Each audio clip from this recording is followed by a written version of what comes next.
Urban hits চলছে পাউলির সাথে আড্ডা। জুলফিকারে পাউলি, ডিফাইন।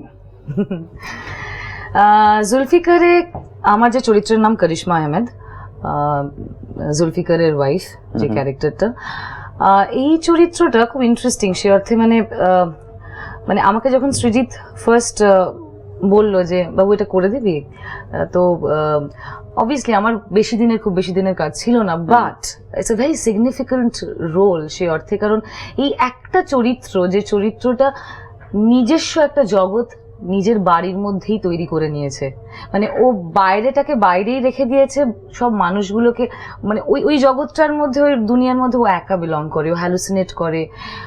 ইনফ্যাক্ট তোমরা এখন অবভিয়াসলি ট্রেলার দেখেছো, গানও শুনেছো, সো যে শর্টস গুলো দেখতে পাবে যে শি ইজ আ কোকহেড, ওকে, মানে ও কোকেন ড্রাগ নেয়, she is an addict of it, and সেই জন্য হ্যালুসিনেট করে, ওর একটা বিভিন্ন রকম ইমেজেস ওর সামনে আসে, ও কোন স্পেসে বিলং করে হয়তো ও জানে না। কিন্তু একটা খুব ইন্টারেস্টিং পার্ট করিশ্মার ক্ষেত্রে, সেটা হচ্ছে যে ওর ইনটিউশনস আসে, ও বুঝতে পারে, ও জুলফিকারকে এতটাই ভালোবাসে, সেই কারণে ঈদের দিন জুলফিকারকে যেতে বারণ করে।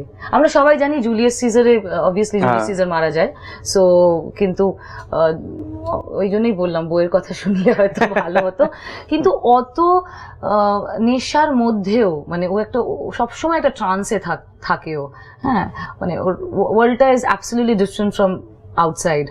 তো সবটাই ও জানে, ও এটাও জানে ওর হাজবেন্ডের লাইফে আরেকজন মহিলা আছে, কারণ ক্লিওপ্যাট্রা যে চরিত্রটা নিশ্চিত করেছে, তোমার রানীর যে চরিত্রটা, অবভিয়াসলি তার জীবনে একাধিক পুরুষ ছিল, তার মধ্যে মানে জুলিয়াস সিজারের মিস্ট্রেস ওয়াজ ক্লিওপ্যাট্রা।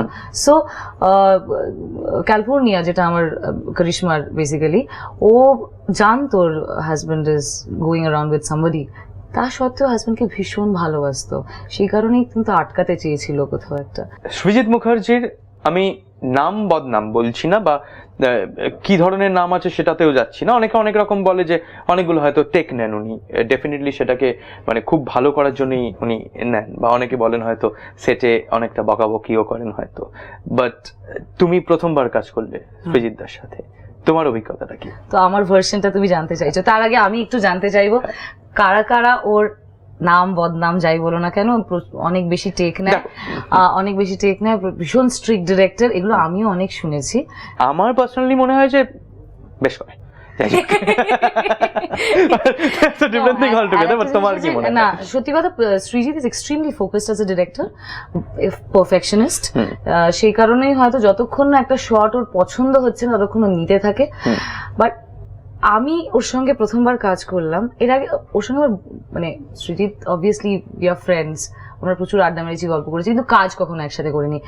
কাজ যখন করতে গেলাম, এবার ফার্স্ট টেকের পর ও বললো ওকে নেক্সট, আমি ভাবলাম ওকে নেক্সট মানে হলো না, পছন্দ হলো নাকি, ওকে নেক্সট মানে কি আবার যাবো অ্যাজ ইউজুয়াল, যেটা হয় ওর সঙ্গে। ওকে, ও টেকটাকে ওকে করেছিল, first shot first take. So আমি ভাবলাম যে ওকে, তার মানে আমি পরীক্ষায় উত্তীর্ণ হয়ে গেছি, this is the only thing that came to my mind, and I was so happy.